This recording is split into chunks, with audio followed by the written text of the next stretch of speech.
राजा और ऋषि। एक राज्य में एक ज्ञानी ऋषि रहते थे। वे लोगों की भाग्य रेखा देखकर उनका भाग्य बताया करते थे। राज्य के लोग अक्सर उनके पास जाते और अपना भाग्य पूछा करते थे। उनकी प्रसिद्धि दिन पर दिन बढ़ती जा रही थी। एक दिन राज्य के राजा को ऋषि के बारे में पता चला। उसके मन में भी अपना भाग्य जानने की इच्छा पैदा हुई। उसने ऋषि को लाने के लिए अपने सैनिक भेज दिए।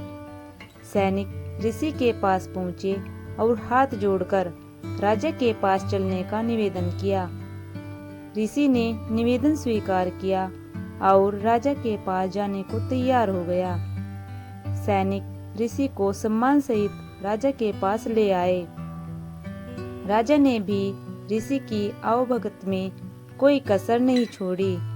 उनका पूरा आदर सत्कार करने के बाद राजा ने उसे अपना भाग्य बताने का निवेदन किया। तो दोस्तों, इस तरह ऋषि ने राजा की भाग्य रेखा देखी और कहा, आपका जीवन सौभाग्य से परिपूर्ण है। आपके राज्य का विस्तार होगा और आपके जीवन में हर्ष उल्लास बना रहेगा। ये सुनकर राजा बहुत प्रसन्न हुआ। उसने ऋषि को ढेर सारे उपहार दिए। कुछ देर बाद राजा ने ऋषि से पूछा, गुरुवर, क्या मेरे जीवन में कोई दुर्भाग्य भी जुड़ा है? ऋषि ने कहा, हर किसी का जीवन सौभाग्य और दुर्भाग्य का मिश्रण होता है। तुम्हारे जीवन में भी दुर्भाग्य है। और उसने राजा को उसके दुर्भाग्य के बारे में बता दिया। दुर्भाग्य के बारे में सुनकर राजा को बहुत क्रोध आया। उसने सैनिकों से कहा कि ऋषि को फांसी पर लटका दिया जाए। ऐसे व्यक्ति को जीवित रहने का कोई अधिकार नहीं है जो अपने राजा के दुर्भाग्य की बात करता हो।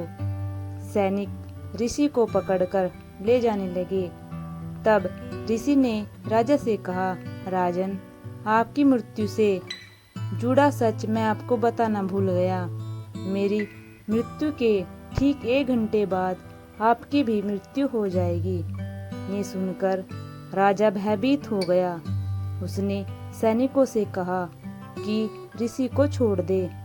सैनिकों ने ऋषि को छोड़ दिया और ऋषि सकुशल अपने कुटिया लौट गया। अपनी बुद्धिमत्ता से उसने अपने प्राण बचा लिए। तो दोस्तों, इस तरह मुसीबत के समय बुद्धि का प्रयोग करना चाहिए। बुद्धि से हर मुसीबत से निकला जा सकता है। सो थैंक्स दोस्तों। आपको कहानी कैसी लगी कमेंट में जरूर बताइएगा। अगर चैनल पर नए हो तो चैनल को सब्सक्राइब, लाइक, शेयर करना मत भूलिएगा। मिलते हैं नेक्स्ट वीडियो में।